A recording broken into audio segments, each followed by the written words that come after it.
오늘 우리가 읽은 본문 말씀은 12제자를 부르시는 그런 장면이죠. 그런데 이제 주님이 제자를 이제 선택하는 기준을 보게 되면 어떤 인간적인 방법이나 어떤 세상적인 방법을 가지고 선택하지 않고요. 굉장히 독특한 방식으로 제자를 선택합니다. 제자를 선택할 때 용모나 학력이나 가족관계, 어학 수준을 보고 평가해서 뽑지 않았지요. 그러나 예수님이 제자를 선택할 때 굉장히 참 우리들의 시각과는 좀 다르다, 이런 것을 우리가 느끼게 됩니다. 예수님이 제자를 선택한 기준을 보게 되면 첫째 조건은 뭐냐면 주님이 원하시는 사람을 불렀다는 거예요. 할렐루야. 산에 오르사 자기가 원하는 자들을 부르셨다. 예수님이 산에 올라가서 기도하시면서 자기가 원하는 사람들을 불렀다는 거예요. 그래서 이 선택받았다는 것은 우리 기독교에서 가장 큰 축복입니다. 은혜고요. 그래서 기독교는 은혜의 종교다라고 이야기를 해요. 내가 주님을 만나고 싶어서 달려가서 제자가 된 것이 아니라, 구원받은 것이 아니라 하나님께서 나를, 다쳐봤던 나를 선택하시고 뽑으신 거예요. 그래서 은혜인 거예요. 할렐루야. 너희는 택하신 족속이요 왕같은 제사장이요 거룩한 백성이다. 우리를 하나님께서 뽑으셨다. 선택하셨다. 내가 하고 싶어서 내가 제자 양육받은 게 아니라, 그렇죠? 하나님께서 선택해 주셨기 때문에 내가 훈련받을 수 있었고, 또 제자라는 단어를 내 심령 속의 DNA로 간직할 수 있게 된 것이죠. 주님이 원하는 자들을 부르셨다는 거예요. 이것이 가장 큰 기독교의 신비죠. 두 번째 조건은 주님이 제자를 선택할 때 몇 명을 선택했냐면 12사람들을 선택을 했어요. 주님이 세계 선교 전략을 세우는 과정 속에서 주님이 선택한 방식은 120명도 아니고 1200만 명도 아니고 12000명도 아니고 12명을 선택했다는 겁니다. 이 초대교회에 보게 되면 이 예수님의 12제자 중에 유다가 자살을 해요.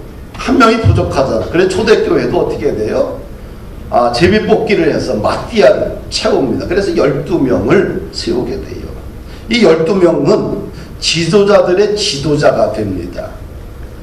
그래서 하나님 나라를 예수님께서 세울 때 그 기초를 12명으로 세웠다.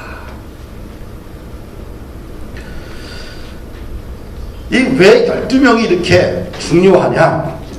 한 사람이 거느리고 다니기에는 12명은 너무 커요. 사실 한 사람이 데리고 다니기에 가장 좋은 숫자는 3명이에요.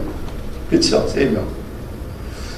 6명 정도 되면은 다른 사람들의 이목을 끌 수가 있어요. 근데 12명 정도 하게 되면 이건 놀랄만한 숫자죠. 왜? 같은 비전과 같은 사명과 같은 꿈과 같은 열정과 같은 방향을 하게 가는데 이것이 12명이다. 이거는 뭐 세상을 뒤집어 놓을 수 있는 엄청난 힘과 거기에 영적인 에너지가 있지요. 한 사람을 중심으로 해서 이런 같은 목적과 같은 생각을 향해서 함께 달려갈 수 있는 사람이 12명이 있다. 어떤 누구도 감히 그 공동체는 건들 수가 없지요.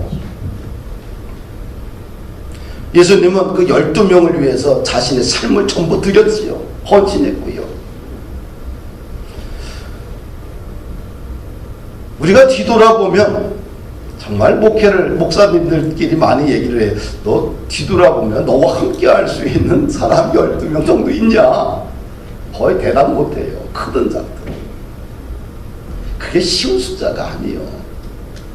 같이 생명을 드릴 수 있는 사람, 같이 하나님의 거룩한 나라와 그 꿈을 향하여서 자신의 전부를 드릴 수 있는 사람 12명 뽑아봐. 거의 뭐 목회를 오래 해도 큰 목회를 해도 이야기할 수 있는 사람은 거의 드물어요. 예수님이 12명에게 목숨을 걸었어요. 할렐루야. 이 12명이 그런 같은 생각을 가지고 쫙 몰려다녀 봐요.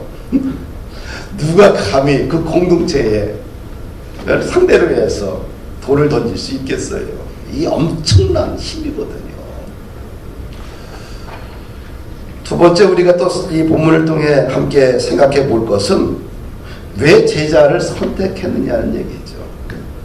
왜 제자를 선택했냐? 첫째로 주님과 함께 하기 위해서예요. 14절을 보니까 자기와 함께 있게 하시고, 제자를 선택한 이유가 뭐냐? 예수님과 함께 하기 위해서. 그래서 제자의 사명은 뭐냐? 함께 하는 것입니다. 제자는 주님을 떠나서는 존재할 수가 없어요. 제자의 가장 중요한 사명은 뭐예요? 주님과 함께 하는 거예요. 네. 요한복음 15장에 보게 되면 예수님과 제자의 관계가 나와요. 예수님은 포도나무라고 그래요. 포도나무. 그럼 우리는 뭐가 돼요? 거꾸로 가지가 되는 거예요. 가지. 그럼 포도나무와 가지의 관계가 주님과 자녀의 관계고 제자와 선생과의 관계죠. 근데 포도나무가 가지에 붙어 있을 때 어떻게 돼요?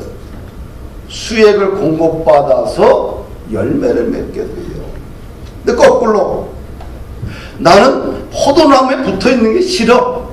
가지가 잘려나가게 되면 어떻게 될까요? 수액을 공급받지 못해요. 열매를 맺지 못하는 거예요. 그래서 나를 떠나서는 너희가 아무것도 할 수 없다는 것이 포도나무의 비유입니다.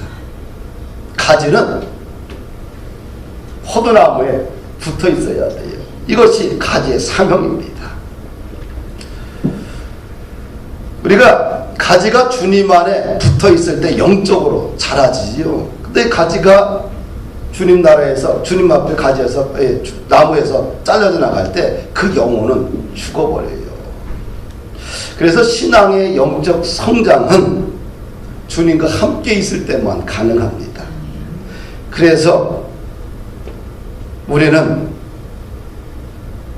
어떻게든 주님과 함께하는 시간들을 자꾸 만들어야 돼요. 이 영적 성장에는 지름길이 없어요. 많은 사람들이 요행이나 어떤 테크닉, 기술로 뭔가 성장하려고 합니다. 근데 그거 갖고 되는 게 아니에요. 우리가 영적 성장은 주님과 누가 더 오랫동안 함께 하느냐, 이것이 영적 성장의 지름길이에요. 주님과 함께하는 시간이 없게 되면 영적인 목마름과 갈증을 갖게 되지요. 그래서 다윗이 가장 애쓰고 수고했던 것이 뭐냐면 주님의 임재 가운데 거하는 것이 다윗의 일생의 목표였어요. 다윗이 많은 시간 적들로부터 쫓겨당하고 또 위협 속에 있었지만 그가 한 가지 소망을 갖고 있었는데, 어떤 소망이에요? 내가 여호와께 청하였던 한 가지, 곧 그것을 구하리니 곧 나로 내 생전에 여호와의 집에 거하며 여호와의 아름다움을 방망하며 그 전에 사모하게 하실 것이다. 이 말을 번역해서 풀어 이야기하면 이런 얘기. 다윗은 한 가지, 하나님 나에게 한 가지 소원이 있습니다. 한 가지 꿈이 있습니다. 나의 꿈은 뭐냐? 하나님과 함께 시간을 보내는 것입니다. 나는 더 이상 지혜를 원하지 않습니다. 영토를, 더 많은 영토를 확장하는 것을 원치 않습니다. 권력을 강화시키는 걸 원하지 않습니다. 내가 원하는 것은 하나님과 함께하는 많은 시간들입니다. 이것이 다윗의 고백이에요. 다윗의 일생의 꿈, 다윗의 일생이 바라고자 했던 꿈은 뭐냐면 많은 권력을 소유하고 많은 물질을 소유하고 많은 영토를 빼앗고 왕권을 강화시키고 장수하고 더 큰 지혜를 덧입는 것이 그의 꿈이 아니라 하나님과 더 많은 시간을 함께 보내고자 하는 것이 그의 꿈이었다는 거예요. 그러니까 영적으로 강건한 거지요. 초대교회 12명의 제자들도 이제 깨닫는 거지요. 이게 뭐 120명이 70명이 120명 되지 120명이 뭐 3,000명 5,000명씩 막 들어오지 금방 10,000명 이상이 훌쩍 넘어버리잖아요. 집회 인원이. 이거 감당할 수가 없는 거예요. 12명이 그렇게 쭉쭉쭉 자라가고 금방 엄청난 공동체가 돼버리니까 그 무슨 수로 감당합니까? 그러니까 일이 많아지는 거예요. 일이 많아질수록 교회가 뭔가 잘 돌아가야 되는데 안 돌아가는 거예요. 삐그덕거리고 갈등이 일어나고 또 사람과 사람 사이에 불편해지고요. 사람은 더 많이 들어오고 몰려오는데 교회는 혼란스러운 거예요. 걷잡을 수 없이 모래알 같은 공동체가 돼버리는 거예요. 그래서 그때 그들은 깨닫습니다. 예수님이 어떻게 했지? 예수님이 기도와 말씀이 전부이구나. 우리는 기도와 말씀의 첫 번째 자리에 놔야 되겠다. 이 말은 뭐냐면 주님과 함께하는 시간을 더 많이 가져야 되겠다라고 그들이 결단을 내리고 했을 때 교회가 안정을 찾고 영적으로 안정감을 찾고 다시 교회가 세워지는 것을 보게 됩니다. 우리가 사역보다 더 중요한 것이 있다고 한다면 뭐냐? 주님과 함께하는 시간을 더 많이 가져야 되겠지요. 우리가 주님과 더 깊은 교제의 시간을 가져야지만 영적인 회복과 성장이 이루어지지 않겠나. 하나님과 깊은 영적인 시간들을 보내기 위해서는 나름대로 좀 원칙을 좀 우리가 가져야 돼요. 하나님과 만나는 일정한 시간을 정하는 게 참 좋습니다. 영적 성장이 일어날 때 안정감을 우리는 갖게 됩니다. 하나님과 친밀한 관계를 오래 가질수록 그 사람이 영적으로 안정감을 갖고 또 정신적으로 심리적으로 평안함을 유지할 수가 있지요. 그리고 채워지는 그런 기쁨이 있어요. 영적으로 뭔가 깊어질수록 내 안에 채워지는 게 있어. 그 채워짐이 있어야지만 사람이 불안하지 않는 거예요.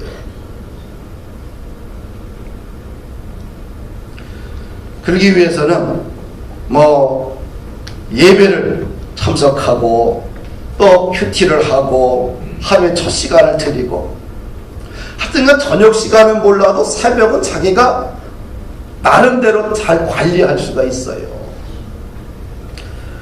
마음만 먹으면 뜻만 정하면 얼마든지 관리할 수 있다. 저녁 시간은 자기 스케줄대로 살기가 어려워요. 그러나 아침만큼은 자기가 스케줄을 정할 수가 있다는 거예요.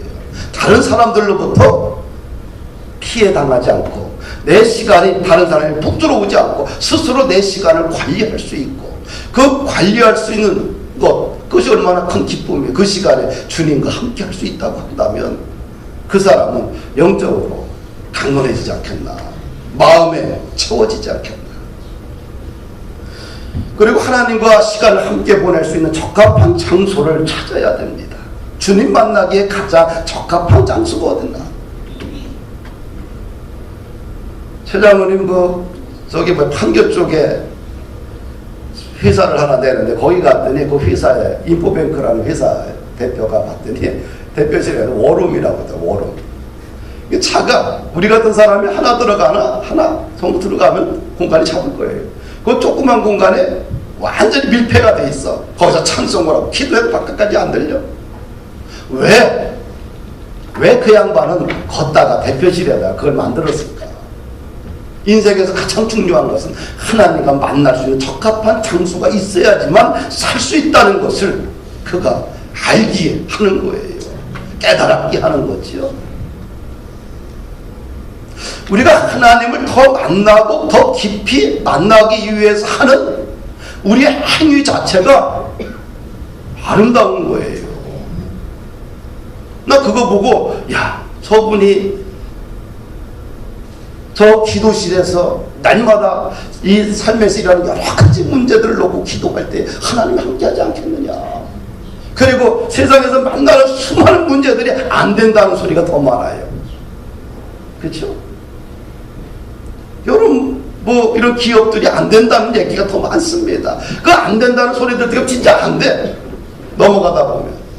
근데 그것을 이기고 무엇인가 창조적인 기업으로 성장하기 위해서는 하나님 앞에 기도하는 시간이 있어야 돼. 뭔가 내 안에 채워지는 게 있어야 돼. 그래 안정감을 갖고 대인관계를 할 때 불안하지 않고 그 다음에 심도 있게 자기의 생각을 가치를 밀어붙일 수 있는 에너지가 나오지요.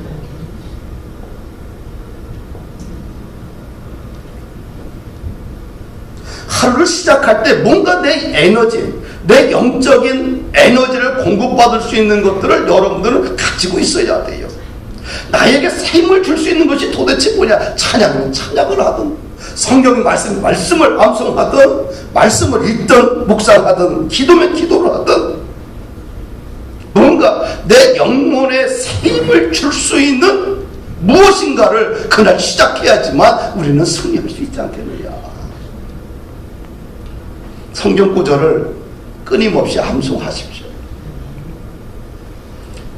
주의 말씀을 내 마음에 깊이 두게 되면 그 주의 말씀이 예수님이고 말씀이 예수님이고 예수님 말씀 아니겠어요? 그 주님과 함께 하다 보면 영적으로 우리가 안정감을 갖지 않겠느냐. 요즘 많은 사람들이 그리스도인들이 저 사람 참 품격이 있다, 격조가 있다는 얘기를 해요. 근데 그런 사람들 보면 하나같이 말씀을 묵상을 해요. 그리고 나서 그것을 다 노트에다 적어. 매일같이 노트에 적다 보니까 어떻게 돼요? 그 사람이 영적으로 부유해지고 풍성해지고 또 문제를 바라보는 시각이 달라지고 해석하는 능력의 차원이 다른 거예요. 사람은 다 똑같아요. 누가 찌르면 아프고 누가 욕하면 기분 나쁘고 상처받고 내 것을 뺏어가면 속상하고 다 인간은 희노애락을 다 가지고 있어. 거기서 거기요. 근데 그 모든 상황을 극복할 수 있고 그 모든 상황을 갖다가 넉넉하게 뛰어넘을 수 있는 에너지가 어디서 나오냐? 주님과 함께 할 때 나온다. 근데 우리 이것을 한번 적어보는 습관 참 좋지 않겠느냐. 그래서 그 적은 습관들을 가지고 책을 내는 사람들이 참 많아요. 그 사람이 영적인 일이겠죠. 우리가 주님과 함께하기 위해서는 예배를 소중히 여겨야 돼요. 교회에서 예배를 빼면 남는 게 뭐 있을까요? 교회는 뭐 하는 공동체 도대체요? 가장 중요한 게 예배하는 공동체. 교회에서 예배를 빼면 남는 게 전혀 없어요. 왜? 예배 속에 다 들어가 있는 거예요.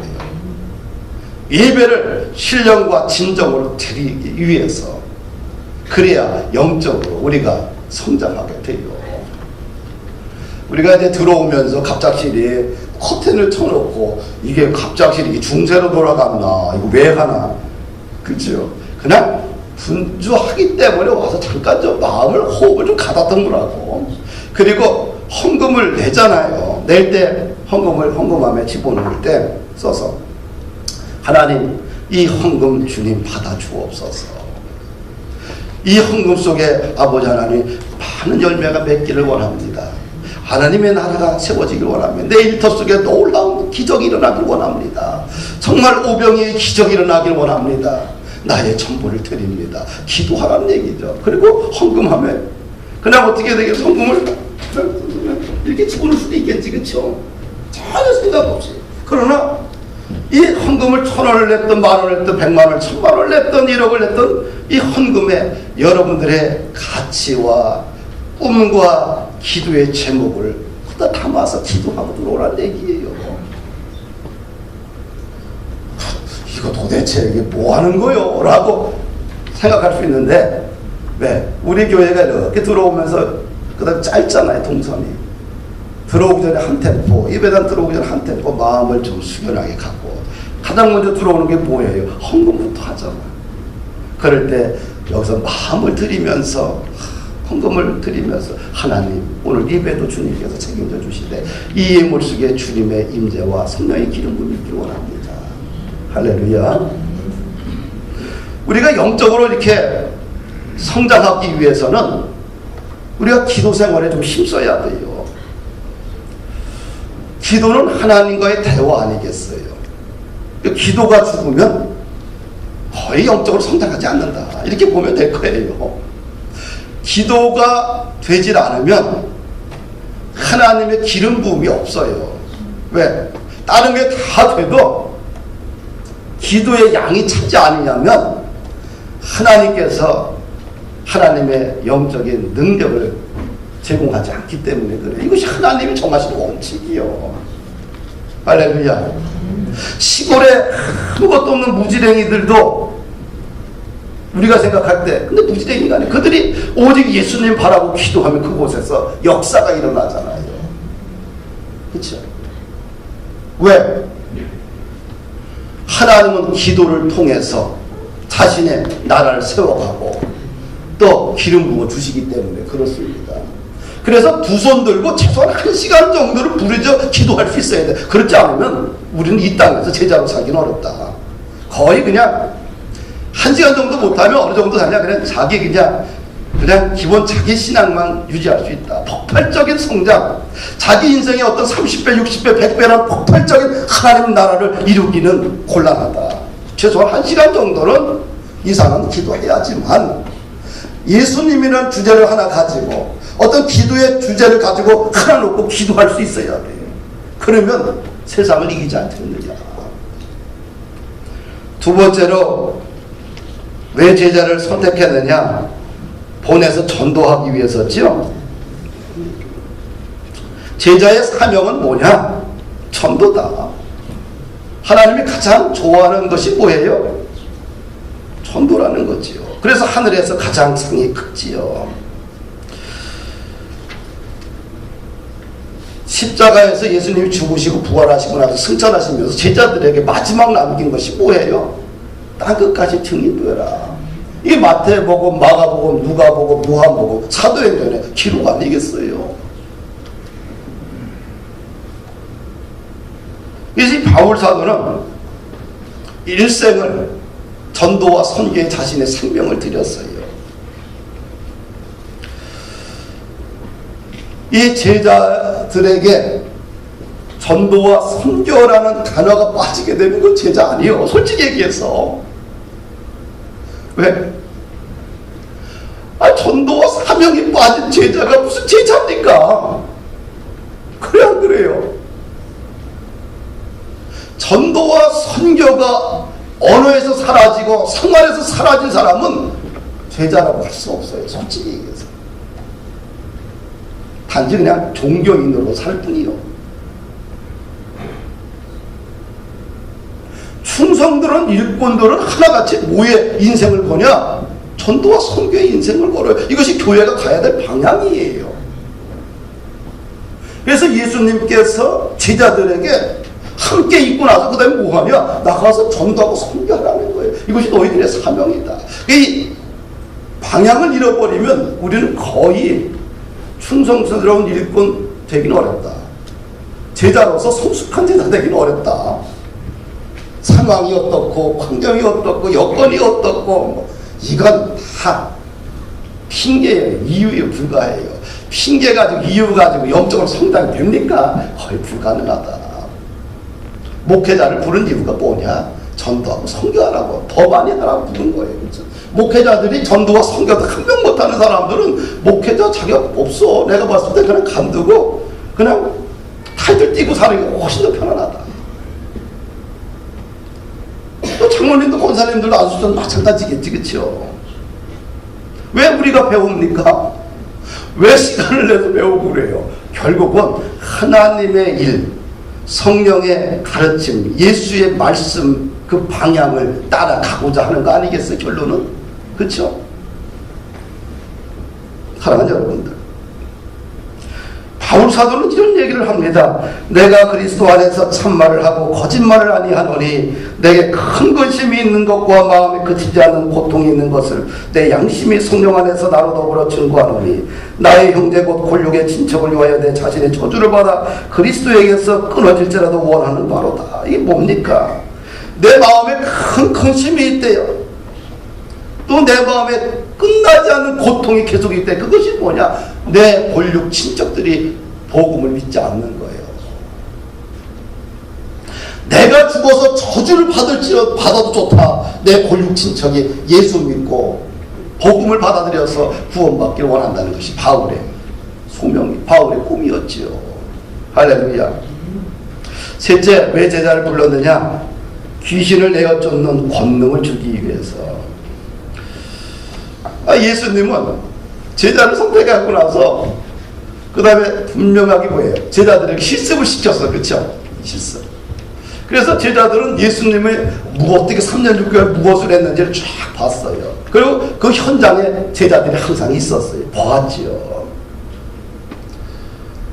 근데 예수님에게는 제자로 선택하고 그 제자들에게 뭘 줬냐?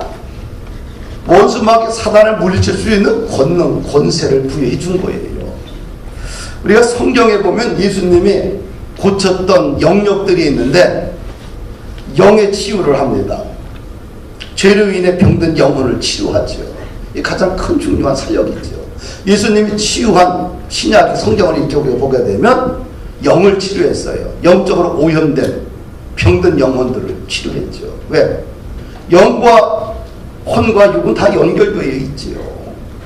두 번째로 과거에 입은 마음의 상처를 치유했습니다. 다른 말로 말로 이야기하면 내적 치유라고 이야기할 수 있죠.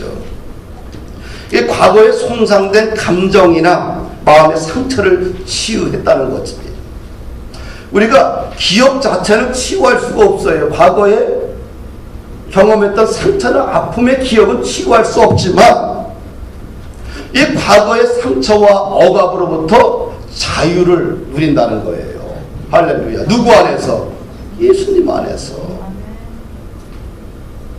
그래서 내적인 상처들을 극복하게 되면 상처는 남아있어요. 흔적은. 그러나 그 상처를 극복할 수 있으면 우리 인생은 풍성하게 살아갈 수 있다. 또 성경에 보면 귀신 들린 것과 정신질환자를 치유합니다. 이 악한 영에 의해서 귀신 들렸어요. 또 인생의 여러 가지 우여곡절을 통해서 정신질환을 앓게 돼요. 그러면 이 내적인 감정상의 혼란 같은 것들을 겪고 있는 사람은 참 많습니다. 이것을 예수님의 말씀으로 다 치료했잖아요. 우리가 개척하고 나서 여기 와서 한 몇 년간 우리 교회가 계속했던 일이 뭐냐면 귀신 들린 사람들을 내쫓는 것이 우리 일이었어요. 뭐 성도들은 맨날 뭐 일부 있지요. 그래서 귀신을 들린 사람들을 내쫓는 아주 전문기관이 우리 푸른교회였어요. 잘 모르시는구만. 그래 우리 젊은 애들 와보라고 하면 다 무섭다고 안 들어오고 도망가 있어. 사랑의 교회 또 온누리 교회 등 내놓으라는 순복음교회들 이런 데서 좀 시간이 오래 걸리는 사람들은 다 일로 보내서 여기서 했어요. 그 다음에 육체적인 질병도 하나님께 치료해 주셨지요. 그렇죠? 이것이 뭐 두통이든 신경성이든 뭐든 이 육체적인 질병도 하나님께서 치료해 주셨다는 거예요. 또 죽어가는 사람도 하나님께서 치료해 주셨고요.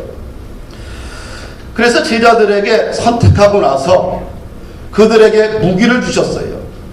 영적으로, 정신적으로, 육체적으로, 관계적으로, 재정적으로 억압당하고 있는 모든 쇠사슬을 끊을 수 있는 권세와 권능을 제자들에게 주신 것이죠. 그럼 제자들은 기본적으로 그것을 부여받은 사람들이에요. 내가 믿질 않아서 그런 거지. 그래서 우리 제자들에게는 하나님께서 다 주셨다. 할렐루야. 세 번째로 12명의 제자들의 특징이 나오는데 우리가 생각하는 그런 세상적인 기준이 아니에요. 우리가 좋아하는 시몬 베드로는 어때요? 반석이라는 이름을 우리가 하나님 예수님께서 주셨죠. 뜨거운 열정도 있지만 성격도 급하지만 실수도 많이 하잖아요. 회개도 잘하지요. 또 세베대의 아들 야고보와 요한은 보아노게 우리의 아들이라는 이름도 주어졌고요. 야고보는 위대하다고 알려진 사도지요. 요한은 사랑을 부여한 사도고요. 안드레는 성격에 좀 사불한 소유자지요. 그래서 그리스도의 성품을 갖춘 인물이다 이렇게 이야기를 해요. 빌립은 이해가 느린 제자지요. 바돌로메는 보면 간사함이 없다라고 예수님도 칭찬을 받았지요. 마태는 세리였지만 위대한 복음서를 쓴 사도가 되었지요. 도마는 믿음이 없다고 오해를 받았지요. 알페오 아들 야고보와 다데오는 또 있었고요. 또 가라안인 시몬은 혁명군자였고요. 가룟 유다는 예수님의 판자들이었어요. 예수님의 제자들의 일꾼들의 모습을 보니까 아주 직업도 다양하고 그들의 성격도 다양하고 그들의 삶의 방식도 아주 다양한 것을 보게 돼요. 어떤 특정의 수준된 사람들만 제자로 예수님이 선택한 것이 아니죠. 여기서 보면 모두가 다 제자가 될 수 있다는 거예요. 할렐루야. 제자는 모두 다 될 수 있다. 나도 제자가 될 수 있고요. 과거에 내가 어떻게 살아왔던, 내가 현재 지금 어떤 삶을 살아가고 있던 그거와 관계가 없어요. 왜? 다 은혜로 주어지기 때문에. 누구나 제자가 될 수 있다. 그러나 조건이 있어요. 아무나 제자가 되는 거 아니에요. 예수님이 부르실 때에 자신을 전부 부정하고 버릴 수 있어야 돼요. 할렐루야. 세리마태는 나를 따라오라는 주님의 음성을 듣고 다 버리고 주님을 따라갔어요. 베드로도 마찬가지죠. 충성스러운 일꾼으로 제자로 우리가 세워지기 위해서는 내가 가장 중요하게 여기고 있던 것들을, 기준을 삼고 있던 것들을 우리는 내려놓고 포기하고 주님을 선택할 수 있어야지만 진짜 제자가 될 수 있다는 거예요. 이것이 차이예요. 오늘날은 왜 이렇게 충성들은 일꾼 제자들이 자꾸 부족해지느냐? 자기 거 절대 안 보내요. 내 거 다 갖고 그 다음에 곁다리로 한번 좀 해보자. 이러면 얻지 못해. 하나님 나라는 버려야지만 얻는 거예요. 이것이 기독교의 패러독스입니다. 버리면 얻는다. 버리면 얻는 거예요. 죽으면 생명을 얻는 거고. 할렐루야. 두 가지 다 그냥 적당히는 인생의 기쁨도 감동도 부유함도 다 없어요. 적당히 되는 건 아니에요. 봉사도 적당히는 행복하지 않아요. 전부를 드릴 수 있어야 된다. 오늘 한 해 동안 우리 하원 아카데미를 통해서 또 열심히 교육도 받으시고 또 주님의 제자로 또 사개노라고 또 결단하시고 또 잘 마치신 여러분들 축복합니다. 이왕 되는 거 예수님의 제자처럼 진짜 일꾼 되자. 충성스러운 일꾼 됐으면 참 좋겠다. 저도 마찬가지고요. 여기에 지금 뭐 예외되는 사람 없어요. 저도 마찬가지예요. 나를 향한 이야기일 거고요. 또 우리 모두 그런 제자가 돼서 주님의 마음을 좀 기쁘게 하는 공동체가 되었으면 참 좋겠다. 이런 생각을 합니다.